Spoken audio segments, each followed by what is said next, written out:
Sunday, 7, 6 Central on NBC.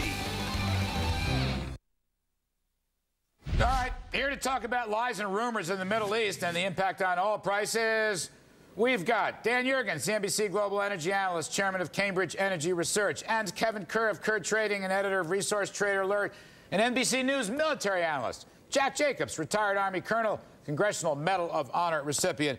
Gentlemen, thank you very much. Jack, let me just go to you. There's just such garbage out there. First of all, Iraq's defense ministry late today denied any Israeli Air Force drills had taken place in Iraqi airspace.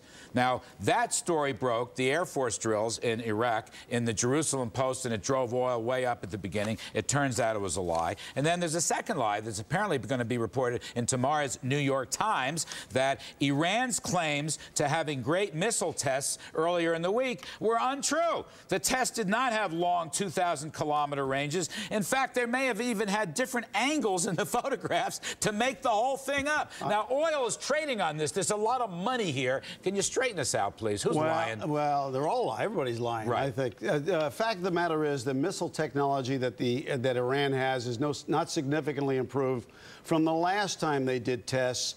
They can't put nuclear weapons, even if they had them, on top of these things because the nukes are too big.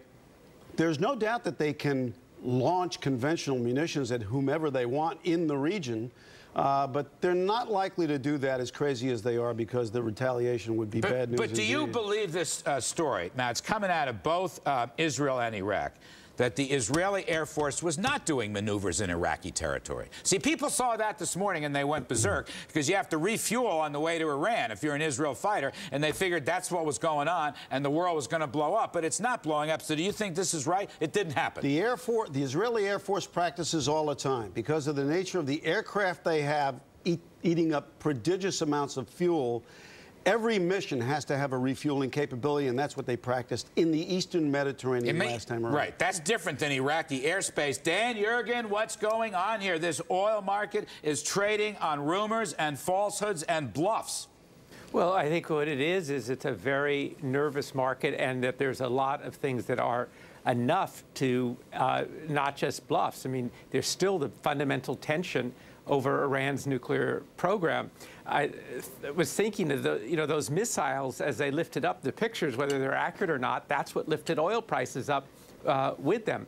But there's Nigeria, there's the threats, the additional threats. Something that people didn't focus on much is that when these militia groups went far out into the Gulf of Guinea, that really shook the oil industry because that was considered the sanctuary, the deep water. Then you're hearing there's going to be a strike perhaps next week in Brazil. So I think those are the near-term things. I think in addition to them, can I just add one other thing? In addition, there are two other things out there that I think are really strong Real fast. now. We're short tonight. Okay. One is expectations that we're going to have a shortage in 3 or 4 years, and the other is still the China story. So I think all those things are coming together, and people are not picking up what you've talked about, which is the impact of the market on demand. Yeah, I mean, look, there's Kevin Kerr. Get you in here. We got to go short. But look, here's the thing, Kevin. I had Senator Mary Landrieu on last night from Louisiana. They are making a deal, quite possibly, Democrats coming together with Republicans to open up some more drilling. That's good. Number two, all the evidence shows traffic is down. The high prices are cutting consumption and automobile use. And number three, the U.S. inventories of gasoline are high. So I don't get this. Why aren't the market forces bringing prices down, Kevin? Yeah, the equation doesn't make much sense, Larry. You know, the bottom line is this is a fear factor, what we have going on right now. And this is a prime time that we should be drill, like you say, right now, because this is evidence of what we need to do. And the bottom line is this is going to continue, and when it fades up, because we all know that nothing's going to happen between Iran and Israel, at least I hope not.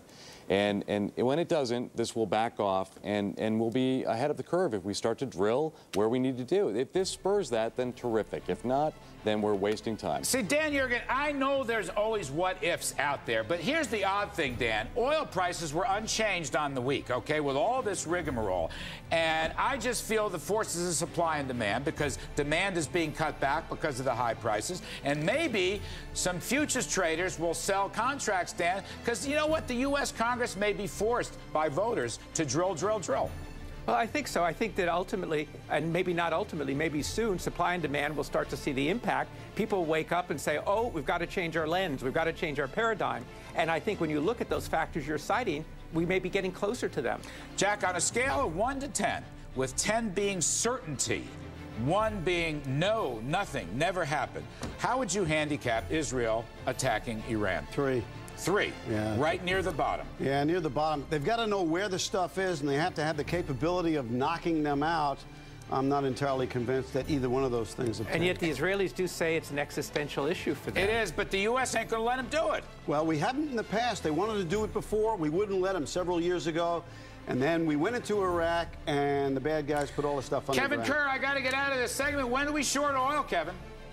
Well, I'm already short, Larry. Honestly, I think we short it now at this point. I mean, God forbid we see the other outcome. All right, Dan Jurgen, Kevin Kerr, Jack Jacobs, thank you. By the way, after the show, please make sure to check out more of my thoughts on the blog, kudlow.cnbc.com. Up next, Barack Obama put out an energy plan? There was no energy plan. One minor problem. It had nothing to do with energy. We have Jared Bernstein and Jerry.